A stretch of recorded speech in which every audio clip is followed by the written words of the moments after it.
Books can help you fly if you have no wings. Books can sail you around the world if you have no boat. Books can give you really wild rides long after the carnival has left town. Books can tell you jokes when you need a laugh. Books can help you reach high heights if you have no ladder. Books can give you a lift when you need a ride. Books can get you back on track when you're off track. Books can make you cool when others think you're weird. Books can help you escape when you're in the midst of madness. Books can give you light when it's dark. Books can be your friends when no one else is around. Books can open locked doors when you have no keys. Books can give you the solar system if you have no spaceship. Books can be bridges if you want to get to the other side. Books can make you creative if you think you have no talent. Books can increase your capabilities if you want to improve your worth. Books can unify you if you want to work as a team. Books can be treats when books are all you can think about. Do we have a lot of book gobblers in here? Any book gobblers? Oh, okay. Yeah, I'm one. Okay. Avid readers.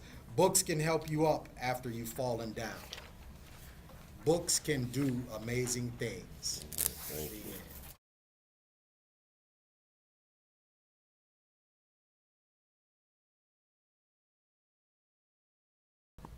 So we wanted to start with a class discussion where we would turn off the lights and the students would discuss in the dark how it feels to be in the dark.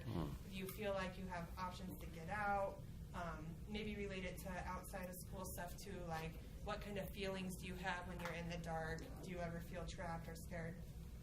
And then we would turn on the lights and discuss how books can help you get out of that feeling. And we would have made scratch cards. You can make like the paint that you paint on scratch cards. They can scratch it off with a scavenger hunt to go through the library and answer the questions like, what can make you feel better when you feel like you're trapped in the dark? And you scratch it off and it says books. And then more in-depth questions like, what kind of books could you use if you feel like this? And it might say nonfiction books. And they'd go to that part of the library and find a book that they were able to. And so then you would identify the books that they picked Yeah. that would help them deal with the feelings of being in the dark. Wow, that's very good. That Okay. is absolutely brilliant. That is brilliant. Yeah. You know, I simply wanted students to know that, just like you said, books can give you hope when times are bad. Brilliant. Wow, that's good. Yeah. Yeah, okay.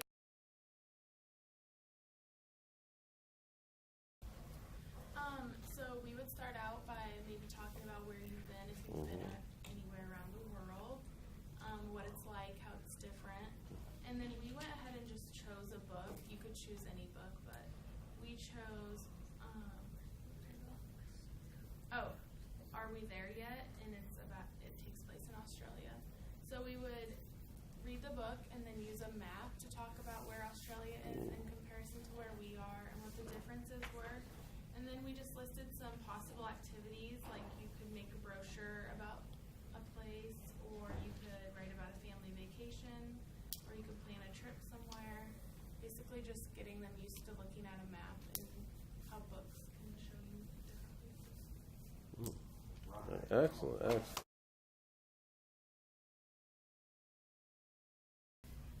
And we kind of thought about doing it with the younger students and actually making like a literal ladder and having a problem or a question at the top. And we thought about the question being, which books do I connect to? So getting the students to think beyond like their familiar genres. So starting out with a discussion with the students, talking about what books they like and maybe making like a web or an anchor chart to get them to think beyond their preferred genre, getting kids to go to the library, and then having like each rung of the ladder be a different genre that we want them to explore.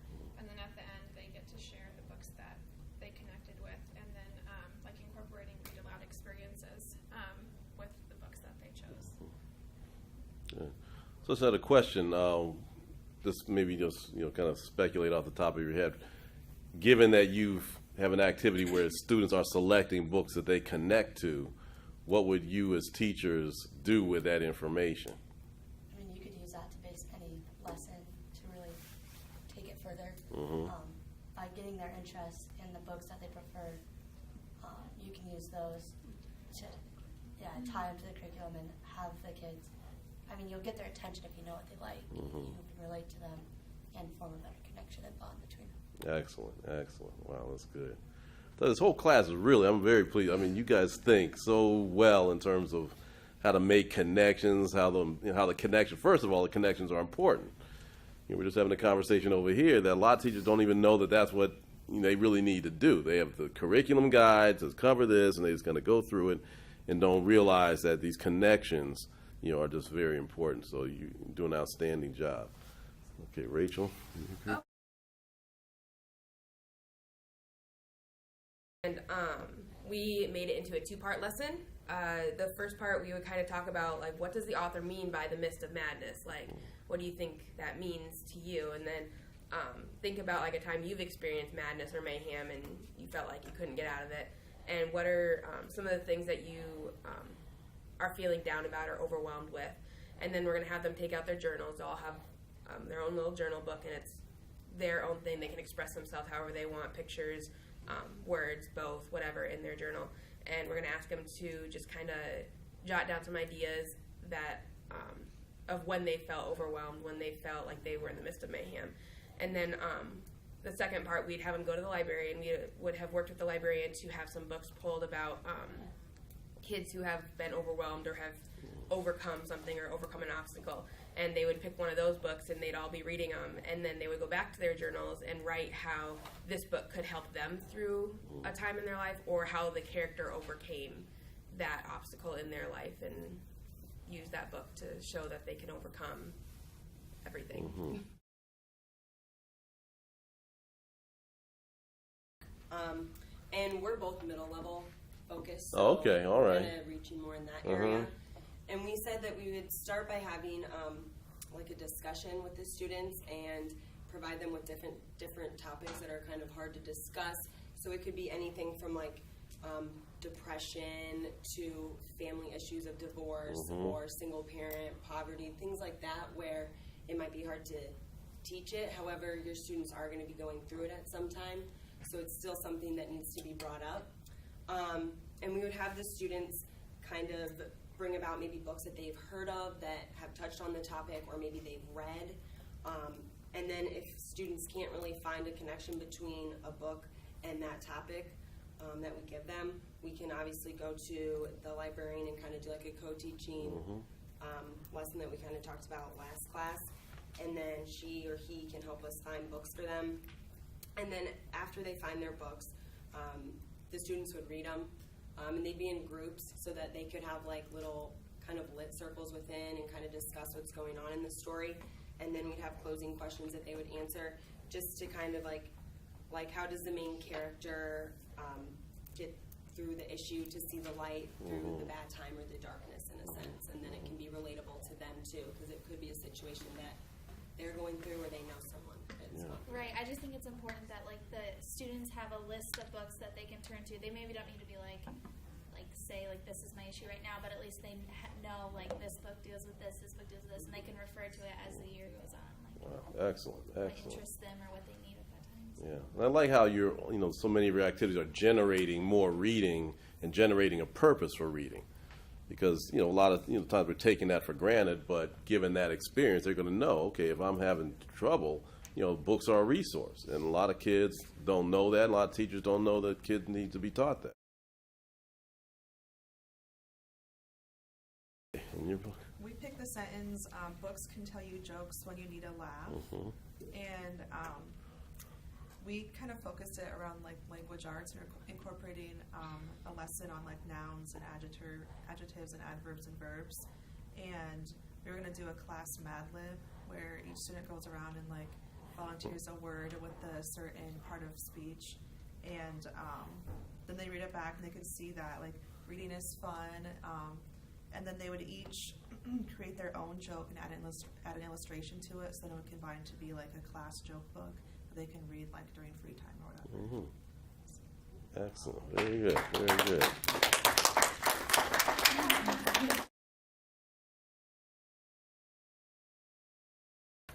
So the remainder of the time, you had prepared, your own connections.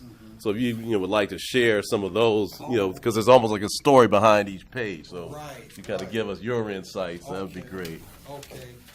For books can give you the park on the rainy day, as I said. Reading can give you amusement on a rainy day. Children tend to think it is boring and nothing to do on rainy days. Books can help you fly if you have no wings, meaning reading can help you soar even if you're not a bird. Children tend to think literally, and they tend to think that only birds can soar.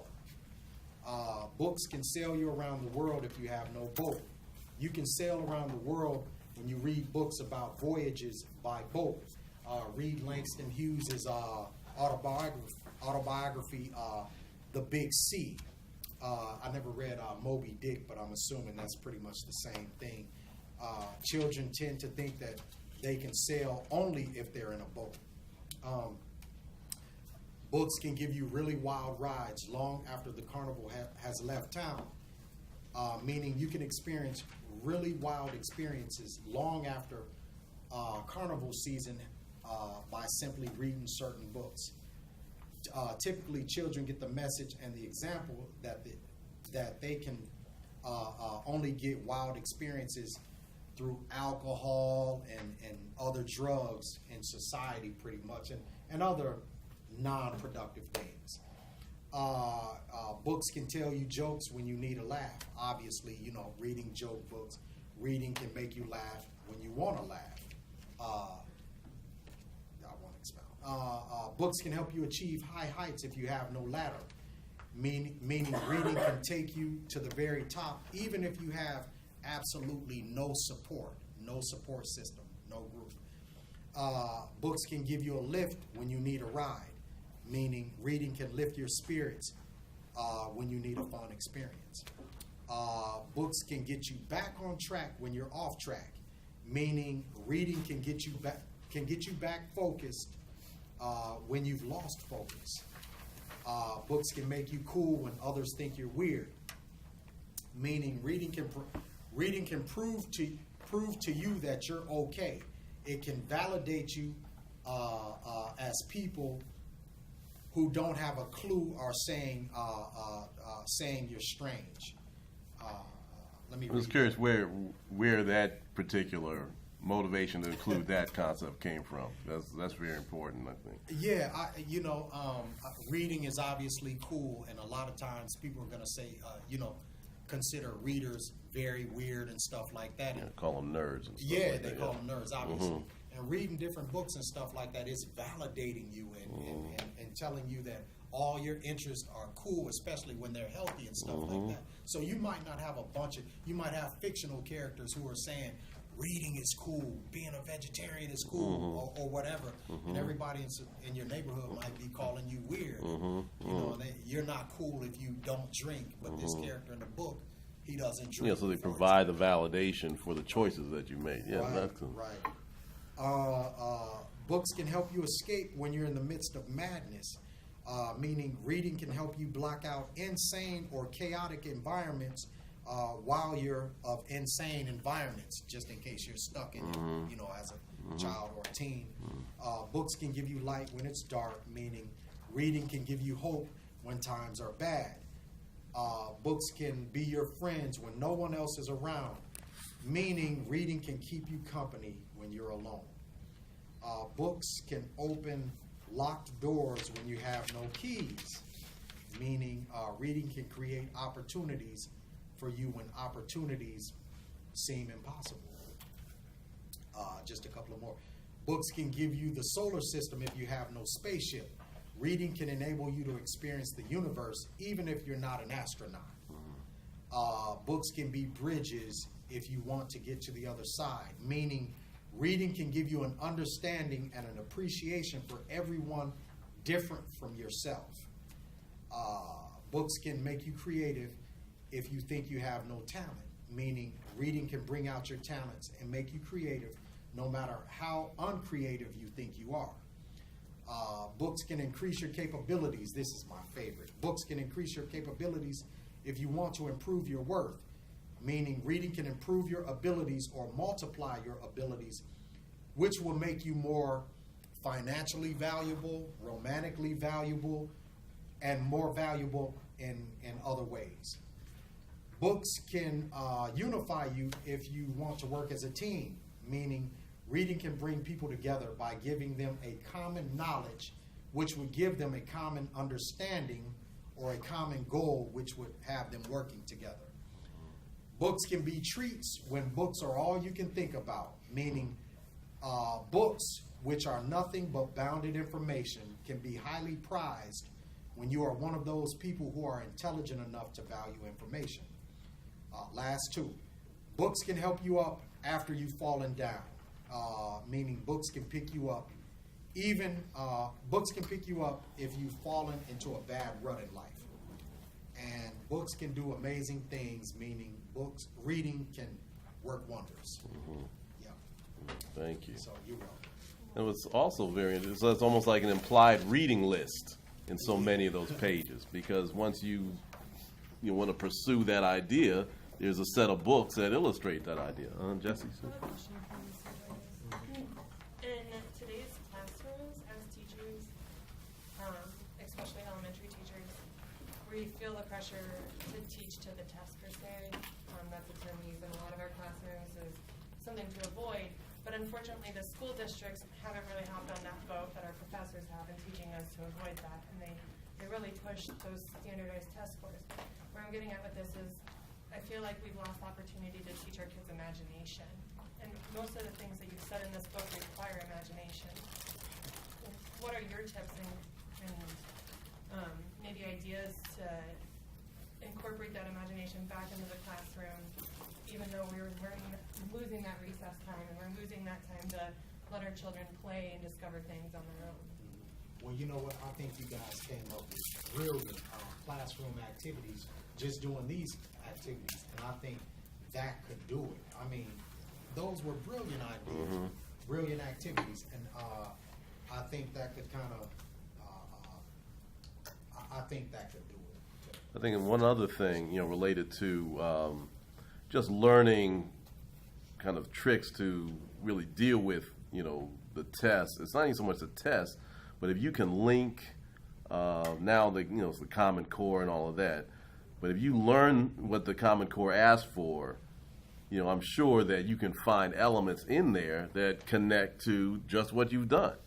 I mean, if you really break it down, and you call it imagination, but they're cognitive skills related to your activities. They're literary competencies related to your activities. You're using the darkness as metaphor, and then you're using turning out the light to have literal darkness, and you're using all kinds of literary skills that are implied in this very imaginative activity.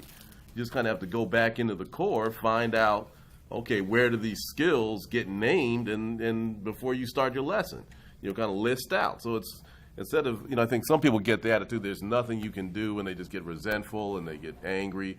But if you really look at it, it's really the breakdown of skills and competencies that any good teaching has to have. So, in your lessons, you had a lot of skills in there that I'm sure if you just took the time to go through the Common Core, you could identify those things. And if somebody has an issue with what you're teaching, boom, there's a Common Core, and that kind of keeps them quiet. And I just wanted to say that if your hands are completely tied, just read to them. There are so many brilliant children's books out there. Hooray for Different Do for Day. I think that by Dr. Seuss. I mean, just read really creative books to them and discuss them with them. I think that could do it also. Did you have a I love comment? that suggestion, and I call that subtle subversion. Subversion, okay. You have transition time between your groups, your reading labs and math lab and math time, and that's your time. I think you're saying, where can we do it? Not only how, but the day is so regimented and standardized by what you have to do. I understand that here in Cedar Falls, there are some schools where all the classrooms have to be on the exact same page at certain times of the week, you know. It's just really annoying. So this subtle subversion, you identify those 5 minutes that you have in transition times between activities, and you commandeer those 5 minutes to enrich your children with this kind of untested material. And one of the things that all teachers can do that is so powerful is at the first of the year, survey your students or your parents to find out who has a library card and who does not, so that you become the person that can suggest to parents rich reading materials that they can get for their children without cost by exposing them to the library and getting them to check books out. And then you allow your children to bring a story of their favorite character. And in those 5 minutes, they get to color or draw. You're restoring that play and that socio-cognitive opportunity for them to talk about stories, and just 5 minutes a day. And I think so much in what Mr. Joyner is saying is if you're reading to them, you're stimulating their curiosity, you're establishing and building on their vocabulary, and you create your word walls. And you bring those word walls back again and again, pointing to them, saying, remember we read click, clack, duck, whack, you know? And you're getting all of those repetitions in there that are important for them. You're getting those sounds in there, you know, and brown bear, you know, and you extend on that. Move them from bears to other. Decide you're going to do animals for the month of September, you know, building on brown bear. Decide you're going to do spooky animals and fear with Goodnight Moon, building on that. So subtle subversion is the key. You are the power source once the door is closed, no matter what the standard or the Common Core, or No Child Left Behind, which is leaving every child behind. So you decide and use your power with those few minutes that you have between transition to give them, because it doesn't take a lot. It doesn't require a 20-minute lesson. It won't require 30 minutes. I think what he's saying, and I agree, it requires that you expose them and give them access. We used to call it self-selected reading time, SRR, and it's a thing of history. But for the teachers who still want children to have rich learning opportunities, 5 minutes will get it done.